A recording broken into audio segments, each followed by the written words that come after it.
তুমি এত তাড়াতাড়ি চা খাওয়া শুরু করবে মা? এত তাড়াতাড়ি চা খাচ্ছ? বাবা বাজার থেকে এই ছোট চিংড়িগুলো এনেছে, আর মেয়ের শিঙি মাছ ঝিনুকের, আর গলদা চিংড়ি এনেছে অনেকগুলো। আমি একদিন চিংড়ি মাছের মালাইকারি বানানোর ইচ্ছে আছে, দেখা যাক। আর এই দিকে অনেক ছোট ট্যাংরা এনেছে। এই যে পাটিসাপটা এনেছে বাবা, আমি খাওয়া হয়ে গেলে খাওয়ার শেষে অবশ্যই খাবো পাটিসাপটা। ওখানে দাদা বসে আমার গাছগুলোকে টবের মধ্যে পুঁতছেন।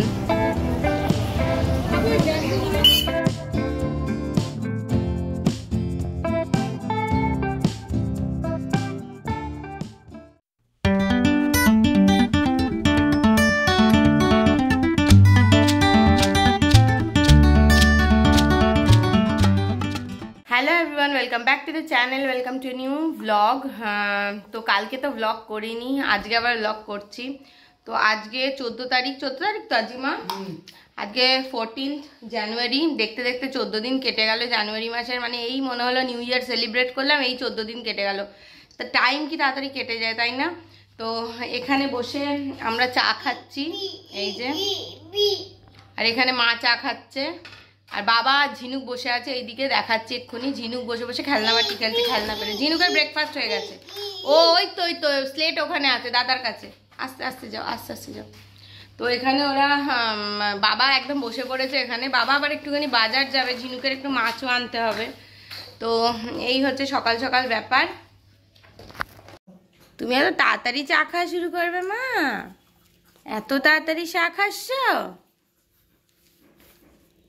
বাবালে বাবালে বাবালে।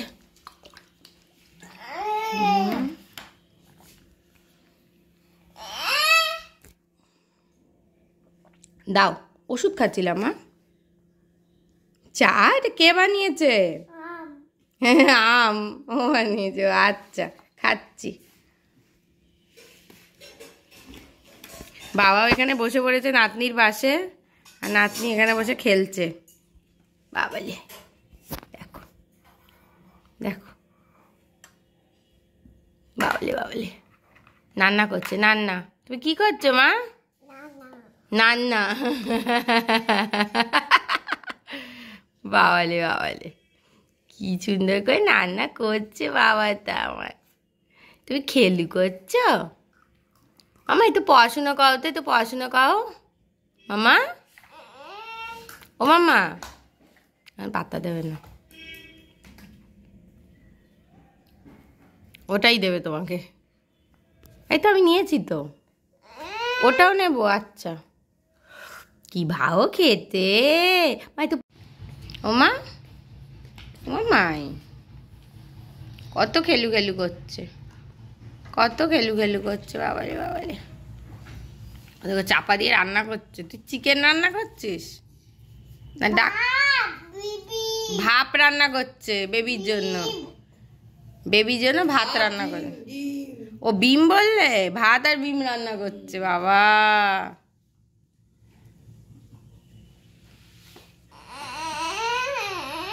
হ্যাঁ দাও, ঢাকা ভালো ঢাকা দিয়েছো তো। কি সুন্দর খেলছে, আমাকে প্লেটে করে চা দিয়েছে কাপ দিয়ে। সোনাটা কত কিছু শিখে গেছে গো। বাবারে, কি করছো? কি লিখছো মা? কি লিখছো মা? ও বললো, ই বললো। কি লিখছো মা? ও মামাই, তুমি কি লিখছো? সোনাই কি লিখছো? ওই বাবা, ওই বাবা, কি লিখছো? ওরে, আমি লিখবো, আমি লিখবো। আচ্ছা দাও দাও। এ বি, হ্যাঁ আমাকে পুরো লিখতেও দেবে না, ঘুরিয়ে দেবে। এখানে লিখবো। আচ্ছা আচ্ছা, এ বি সি ডি। আচ্ছা লিখছি, ই এ বিবি। লেখো, তুমি এবিসিডি লেখো, পড়াশোনাটা করে নাও। হ্যাঁ মা, তোমার হেয়ার কই হেয়ার? হ্যাঁ তোমার হেড কই হেড? হ্যাঁ তোমার আইস কই? তোমার ফেস কই, ফেস? তোমার লিপস কই? আচ্ছা, তোমার হ্যান্ড কই? ওটা তো ফিঙ্গার। তোমার হ্যান্ড কই? হ্যান্ড ওটা তো ফিঙ্গার। হ্যাঁ, brother finger where are you? Daddy finger where are you? Mummy finger where are you? ওটা মাম্মি ফিঙ্গার। আচ্ছা, তোমার হ্যান্ডটা বলে দাও, হ্যান্ডটা বলে দাও। ওটা তো ফিঙ্গার দেখালে। হ্যান্ড বলো, হ্যান্ড হ্যান্ড হ্যান্ড পুরো হাতটা দেখাও। হ্যাঁ, হ্যান্ড হ্যান্ড হ্যান্ড। আর তোমার লেগ মানে, লেগ মানে মা, লেগ মানে কি? ও এখন ফিঙ্গার নিয়ে পড়েছে। মামা, লেগ মানে কি? লেগ কই? তোমার লেগ কই? হ্যাঁ হ্যাঁ, লেগ মানে কি গো মা? হ্যাঁ, পা। এই তো। আর মা, তোমার নোজ কই? নোজ নোজ নখ না, নোজ নোজ নোজ। এইটা, এই যে পুটকুপানা নোজ, পুটকু নোজ, পুটকু নোজ কই? নোজ দেখো, ও এখন ফিঙ্গার নিয়েই পড়েছে। হ্যাঁ, নোজ। আচ্ছা মামা, তোমার বেলি কই? বেলি। হ্যাঁ। আচ্ছা মা, এটা কি গো? এটা চুল। এটা কি?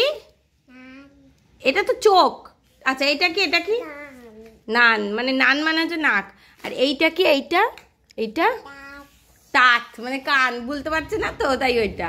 আর এইটা এইটা এইটা ওটাও তাঁত, যেটা উচ্চারণ করতে পারছে না সেটা এরকম। বাবা বাজার যাচ্ছে আর ঝিনুক ওর একটা খেলার মানি ব্যাগ আছে, সেটা বাবার পকেটে দিচ্ছে। দাদা মানি ব্যাগ নেয় না মা, দাদা এমনি চলে যাবে বাজারে। সুকৃতকে একটা, ওর একটা এক্সট্রা মানি ব্যাগ ছিল, সেই এক্সট্রা মানি ব্যাগটা দিয়েছে ঝিনুককে। সেইটা ও এখন দেখাচ্ছিল, ওটা বাবা পকেটে ঢোকায়, মানে ওর বাবা সুকৃত। তো এখন সেটা ও দাদুর পকেটে ঢুকিয়ে দিচ্ছে।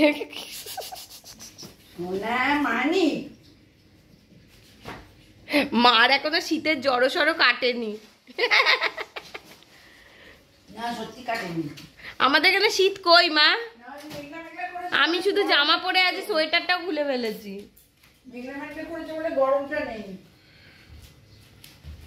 তো ঝিনুককে স্নান করানো হয়ে গেছে। ঝিনুক এখন একটুখানি বসেছে, টিভি দেখছে। ওনাকে আইলো উমা শুনবে, ও বোঝাতেও পারে যে ও কি শুনবে। তো ঝিনুক এখন বসে একটুখানি টিভি দেখছে। আমি এবার স্নান করতে যাব। ঝিনুকে স্নানও হয়ে গেছে। মা, ক্লিপটা খুলবে না, ঠিক আছে? হ্যাঁ, ভালো লাগছে। হ্যাঁ, তো আমি এবার একটু স্নানে যাবো। আর বাবা বাজার করে দিয়ে গেছে, গিয়ে আবার একটুখানি মিষ্টির দোকানে গেছে যে ওই পৌষ পার্বণের জন্য একটু পিঠে টিঠে পাওয়া যায় কিনা। তো আমি পিঠে তো করবো, কিন্তু এখন সেটা পসিবল হবে না, কারণ নারকোল করা আমার পক্ষে একটুখানি ডিফিকাল্ট হয়ে যায় ঝিনুককে নিয়ে। তো ঝিনুককে মা বাবা সামলাতে পারবে না তখন। তো সুকৃত যখন আসবে, সুকৃত কুড়ে দেবে, তখন পিঠে বানাবো। আর যদি বারাসাত যাই একদিন দিয়ে আসতে পারবো। বাবা বাজার থেকে এই ছোট চিংড়িগুলো এনেছে, আর মেয়ের শিঙি মাছ ঝিনুকের, আর গলদা চিংড়ি এনেছে অনেকগুলো। আমি একদিন চিংড়ি মাছের মালাইকারি বানানোর ইচ্ছে আছে, দেখা যাক। আর এই দিকে অনেক ছোট ট্যাংরা এনেছে, মানে এই মিডিয়াম সাইজের ট্যাংরা এনেছে। এই হচ্ছে বাজার। আর সবজি বাজারও প্রচুর এনেছে। এই যে ক্যাপসিকাম, ধনে পাতা, বাবা কত। ও না, এটা কি গো? এটা মেথি শাক কুচিয়ে এনেছে। আর এই দিকে এনেছে কড়াইশুঁটি, প্রচুর কড়াইশুঁটি এনেছে, টমেটো এনেছে, পেঁয়াজ কলি এনেছে। আর বাঁধাকপিগুলো ছোট ছোট গো মা, কিন্তু এটাই অনেকটা হয়ে যাবে একটা বাঁধাকপি। দুটো বাঁধাকপি এনেছে।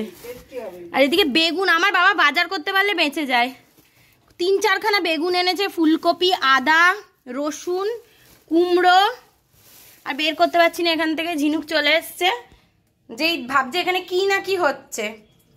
প্রচুর কিছু বাজার হয়েছে। বাবার পক্ষে তো রোজ রোজ বাজার যাওয়া সম্ভব না, তাই বাবা একবারেই আনে। মামা ধরো না মামা। না না না, পায়ে পড়ে যাবে, পায়ে পড়ে যাবে। হ্যাঁ থাক, ওগুলো তোমায় ধরলে হবে না মা, পায়ে পড়ে গেলে পায়ে ব্যথা পাবে তুমি। একজন গান কি শুনবে? আমি বারান্দায় এসছি রেখেই চলে এসে। ওই দিকটাও ছাড়তে পারছে না, এদিকটাও ছাড়তে পারছে না, কোনো দিকে ছাড়তে পারছে না। কি হলো ঝিনুক, তুমি কি লিখছো গো? আচ্ছা, ভাতু খাবে? মাছু খাবে? মাছু খাবে। আচ্ছা, মাছ খাবো। আমি চা খাবো? আমি কি খাবো বলো আগে মুখে, আমি কি খাবো? চা? আচ্ছা দাও, আমায় চা দাও। ও ভাতু আর মাছু খাবে, এই যে ভাতু মাছু, আর আমাকে চা দিয়েছে, আমি চা খাবো। বাবাই। কি বাও খেতে, কি বাও খেতে মামা। উৎকি বুড়ি আমার ছোট্ট মা, আমার ছোট্ট মাটা কত ভাও মেনে, কত ভাও মেনে। পড়েছে ওখানে, থাকুক পড়ুক না, কি হয়েছে। দাঁড়াও আমি ঠিক করে দিচ্ছি, আমি ঠিক করে দিচ্ছি, থাকুক। আবার ওইদিকেও পড়েছে, দাঁড়া মুছিয়ে দিই, একটুখানি লেগে থাকা যায়। গরম গরম, এইটুকুনি গরম খেতে পারবে, আমি দেখেছি, বেশি গরম না। এটা তো আমি খেতে বসেছি, আর সামনেই বাবাই পিঠে এনেছে, সেরকম কিছু পাইনি, একটু পাটিসাপটা পেয়েছে, সেটা রাখা আছে, দেখাচ্ছি। আমি খাবো একটুখানি পাটিসাপটা। এই যে পাটিসাপটা এনেছে বাবা, আমি খাওয়া হয়ে গেলে, খাওয়ার শেষে অবশ্যই খাবো পাটিসাপটা। ঝিনুককে আবার ঘুম পাড়াবো বলে আনলাম, তো ডাইপারটা না খালি লিক করে যায়, আবার লিক করলো, আবার যার জন্য এই ডাইপারটাকে চেঞ্জ করলাম। কি যেই সমস্যা হয়েছে ডাইপার লিকের, যার জন্য আগে প্যাম্পার্স পরাতাম, প্যাম্পার্সটা চেঞ্জ করে অ্যাপোলোটা ইউজ করা শুরু করলাম। লাইটটা নিভিয়ে দাও বাবা, চলো ঘুম পাড়িয়ে দিই মামা, টাটা করে দাও। হ্যাঁ ফ্যান একটুখানি একে দাও, গরম হয়ে যাচ্ছে ঘর। একটুখানি মানে হালকা একদম, জাস্ট ব্লেডটা একটু ঘুরবে, ওই যে ও বলছে একটুখানি, আমি ঢুকতেই ও বলে দিয়েছে ফ্যান চালাতে, ওরম বলে। তো ঝিনুককে তো বাড়িতে ভুজুং ভাজুং দিয়ে আমি একটুখানি বেরিয়েছি, আর কানটা ঢেকে নিয়েছি, কারণ আমার গলার প্রবলেম আছে, যেহেতু কানটা ঢাকতেই হলো। তো এখন যাবো একটু নার্সারিতে, দেখি কিছু ভালো গাছ পাই কিনা, তারপরে যাবো একটু গোড়া বাজারে। তো কোথায় কোথায় যাচ্ছি দেখাচ্ছি, হাঁটতে হাঁটতেই যাচ্ছি, কাছেই তো। তো আমি তো এই নার্সারিটাতে এসছি, পিটুনিয়া নিচ্ছি, আর একটা কি বললো নামটা ভুলে গেলাম, ওই গাছ দুটো নিচ্ছি। দেখা যাক ওই গাছ দুটো যদি পরিস্থিতি ভালো হয় তাহলে আবার আমি গাছ নিয়ে যাব। একদম আমাদের কুমোরপাড়া বাজারের মধ্যেই এই নার্সারিটা। তো এখানে নার্সারিতে চলে এসেছিলাম কিছু ফুল গাছ নেওয়ার জন্য। তো আমি দুরকম ফুল গাছই নেব বলে ডিসাইড করেছিলাম, কারণ একসঙ্গে বেশি নিয়ে আদৌ সেটা ঠিকঠাক থাকবে কিনা তো বুঝতে পারছি না, কারণ এর আগে না আমি কোনোদিন ফুল গাছ এরমভাবে কিনিনি। তো যেহেতু প্রথমবার কিনছি, সেহেতু একটুখানি বুঝে শুনেই কিনতে চাইছিলাম, যে আগে দেখে নিই তারপরে আবার কিনবো। আর ওখানে দাদা বসে আমার গাছগুলোকে টবের মধ্যে পুঁতছেন। গাছগুলোকে রেখে আমি একটুখানি যাচ্ছি গোড়া বাজারে, গোড়া বাজার থেকে একটা বালিশ কিনবো, টোটো ধরে যাব গোড়া বাজার। তো বাড়ি চলে এসেছি, ইনি তো ভালোই ছিলেন, দিদুনার দাদার কাছে। বাবা এবার রুটি কিনতে যাচ্ছে, আর এই বালিশটা কিনেছি, বালিশটা মার জন্য কিনেছি, মার বালিশটা একদম প্যাতে হয়ে গেছে। নেই ঝিনুক একদম এটাকে মাটিতে ফেলে শুরু করে দিয়েছে, এবার বলছে আমাকে একটু টিভি চালিয়ে দিতে, এতক্ষণ খেলছিল দাদা দিদুনের সাথে। আর গাছ যেগুলো কিনেছি, দুটো গাছ কিনেছি, পিটুনি আর একটা কি বলো ভুলে গেছি, ওই দুটো গাছ সকালবেলা দেখাবো, কালকে সকালে দেখাবো, আজকে রাতে দেখাচ্ছি না, রাতে দেখালে সেই ইয়েটা বোঝা যায় না। এরপর বাড়ি এসে ভাবলাম কি যে একটুখানি পনির পরোটা করব। তো পনির পরোটার প্রিপারেশান আগে থেকেই আমার কিছুটা মেন্টালি নেওয়া ছিল, আর মাকে বলেছিলাম ময়দাটা মেখে রাখতে। পনিরটাও অনেক দিন ধরে ছিল, আর মা বাবা আছে, ভাবলাম যে মা বাবা কোনো দিন মনে হয় খায়নি পনির পরোটা, তো সেই জন্য মা বাবাকে পনির পরোটা খাওয়াবো। আমি এর আগে খেয়েছি, কিন্তু আমি নিজে বানাইনি কখনো। তো পনিরটাকে দেখতেই পেলেন 200 গ্রাম পনির আছে, সেটাকে আমি এরমভাবে একটা গ্রেটারে এরমভাবে গ্রেট করে নিলাম, গ্রেট করে আলাদা রেখে দিয়েছি। এরপর একটা ওই হ্যান্ড চপার যেগুলো হয়, তার মধ্যে আমি পেঁয়াজ আর লঙ্কা নিয়ে নিয়েছি, এটা পুরোপুরি আন্দাজ মতন নিয়েছি। তো সেইটাকে খুব ভালো করে খুব ঝিরিঝিরি করে তাহলে কুচিয়ে যাবে জিনিসটা, আর আমার কাজটাও একটু কমে যাবে, হাতে কোচাতে টাইমও লাগে। তো যে আমি নর্মালি এই পরোটা করার হলে যেখানে পেঁয়াজ দেওয়া হয়, সেখানে আমি এরমভাবে হ্যান্ড চপারেই চপ করে নিই ব্যাপারটাকে। তো এরপর ওই পনিরটা যেটা আমি গ্রেট করে রেখেছিলাম, তার সঙ্গে পেঁয়াজ কুচি, লঙ্কা কুচি, জিরে গুঁড়ো, ধনে গুঁড়ো, নুন, হলুদ, এই সব কিছু দিয়ে না একটু ভালো করে চামচ দিয়ে মাখিয়ে নিচ্ছি। আর হ্যাঁ, আমি গরম মশলাও দিয়েছি অল্প, আপনারা দিতেও পারেন নাও পারেন, আপনাদের উপর ডিপেন্ড করছে। তো এই সমস্ত কিছু মশলা একটুখানি আন্দাজ মতোই দিতে হবে, যদি মনে হয় কম হচ্ছে তাহলে আবার একটু দিয়ে নেবেন।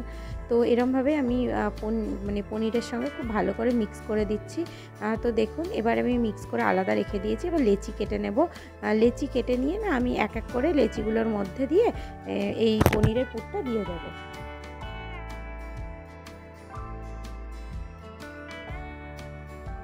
তো এবার আমি লেচিটাকে চাকি বেলুনে বেলে নিচ্ছি। তো আপনারা হাত দিয়েও এরকম গোল মতন করে নিতে পারেন, কিন্তু আমার চাকি বেলুনেই সুবিধা বলে আমি চাকি বেলুনেই এরকমভাবে গোল মতন করে বেলে নিলাম। এবার পর্যাপ্ত পরিমাণ মানে পুর দিলাম। তো আমি একটুখানি ভয় পুর দিচ্ছিলাম, কারণ আমি এই পনিরের পরোটা প্রথম করছি, তো ফেটে যাবে কিনা বুঝতে পারছিলাম না, সেই জন্য আরেকটু পুর দিলে মনে হচ্ছে আমার ভালো হতো। তো আমি তাও একটুখানি বুঝে শুনেই পুর দিলাম। তো এবার পুর দিয়ে আমি এই পরোটাটাকে এক এক করে বেলে নেব। তো আমি না আগে সবকটা মানে লেচির মধ্যে পুর ভরে নিয়েছিলাম, তাতে একটু কাজের সুবিধা হয়। আর দেখুন আমি কিভাবে ভরছি, আমি আরেকবার দেখিয়ে দিচ্ছি। মানে আমি এই সিস্টেমটা ফলো করেই আমার মনে হয় আমার খুব সুবিধা হয়, সেই জন্য আমি এই সিস্টেমটাই সবসময় ফলো করি।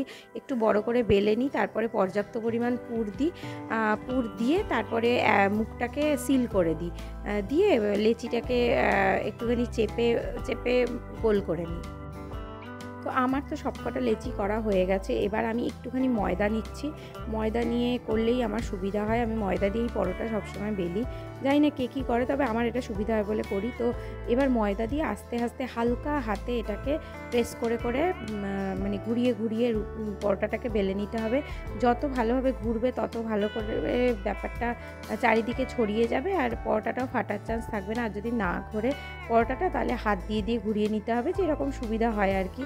তো পনির পরোটা পুরোপুরি গোল হওয়া একটু মুশকিল আছে, কারণ যেহেতু পুর আছে ভেতরে, সিল করার মুখটা তো খুব ভালো করে ইভেনলি সিল করা যায় না, তো সেই জন্য গোল হওয়া একটু চাপ আছে। তাও আমি যতটা সম্ভব গোল করে বেলারই চেষ্টা করছি। তো এরকমভাবে হালকা হালকা করে প্রেস করে ব্যাপারটাকে বেলে নিতে হবে।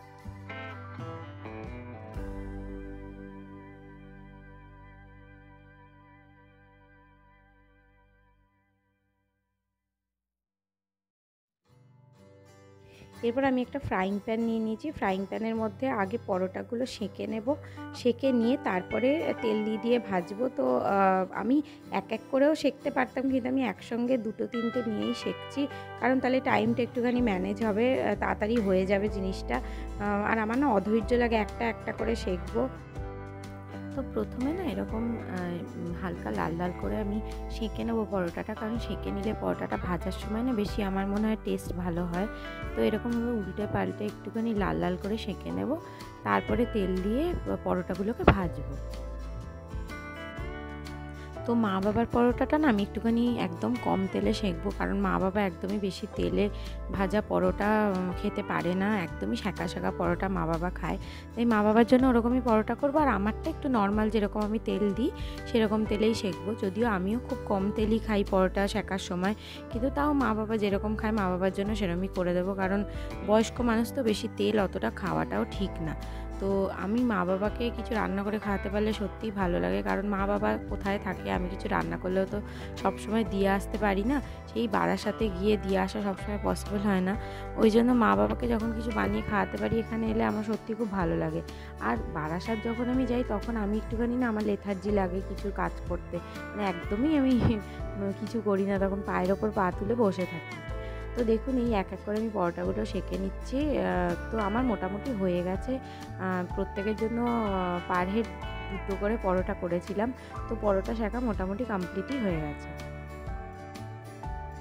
তো পনির পরোটা ভাজা একদম কমপ্লিট। এটা আমি সস দিয়েই খাবো, ধনেপাতার চাটনি নেই তাই সস দিয়েই ম্যানেজ করছি। আর পরোটা নেয়নি, একটা মিনি পরোটা হয়েছিল, এটা মাকে দিয়েছি।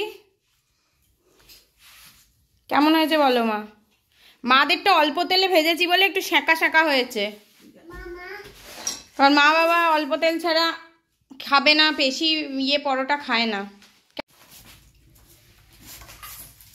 কেমন হয়েছে?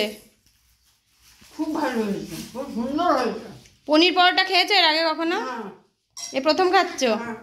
এবার বাবার থেকে জানি কেমন হয়েছে। তুমি বাবা তো সসও নেয়নি। খুব ভালো হয়েছে, বাবা সস ছাড়াই খাবো। ভালো হয়েছে? খুব ভালো হয়েছে। এবার আমি খাই, আমি খেয়ে বলবো কেমন হয়েছে। আমি সব রকম কিছু দিয়েই খাবো। ডাইনিং টেবিলটা এমন অবস্থা, বসার জায়গা নেই। দেখাই এটা ভেতরে যেহেতু হলুদ মানে দিয়েছি, পনিরটা কতটা বোঝা হবে। মামা হাত দিও না, সরো। আমি এটা না পরে দিচ্ছি, দাঁড়াও। এটা গরম, খুব গরম। এই যে কতটা পুর দেখুন। আমি তাও মানে প্রথমবার করেছি বলে একটুখানি বুঝে শুনে পুর দিয়েছি যাতে ফেটে না যায়। তো হঠাৎ করে মনে পড়লো যে ব্লগটা আমি শেষ করিনি, কারণ খেয়ে দিয়ে সোজা রান্নাঘর গুছিয়ে ঝিনুকে ঘুম পাড়াতে চলে গেছিলাম, যেহেতু একটু দেরি হয়ে গেছিলো। কারণ আমি যেহেতু বেরিয়েছিলাম, আবার বাড়ি এসে ওই সব করতে করতে একটুখানি লেট হয়ে গেছিলো। সেই জন্য আমি একবারে এসে খেয়ে দিয়ে আগে ঝিনুককে ঘুম পাড়িয়ে দিলাম। তো মা বাবাও শুয়ে পড়েছে, আমি এবার শুতে যাচ্ছি। তার আগে ভাবলাম ব্লগটাকে শেষ করে দিই, নাহলে একটা অসম্পূর্ণ টাইপের লাগবে। তো আজকের ব্লগটা এখানেই শেষ করছি। পনির পরোটাটা সত্যি ভীষণ ভালো হয়েছিল। আমি প্রথমবার পনির পরোটা করলাম, কিন্তু সত্যি খুব ভালো হয়েছিল, মা বাবারও খুব ভালো লেগেছে। তো যাই হোক, আজকের ব্লগটা এখানেই শেষ করছি। যদি ব্লগটাতে কিছু ভালো লেগে থাকে তাহলে অবশ্যই লাইক করবেন, কমেন্ট করবেন, শেয়ার করবেন, আর চ্যানেলটাকে অবশ্যই সাবস্ক্রাইব করবেন।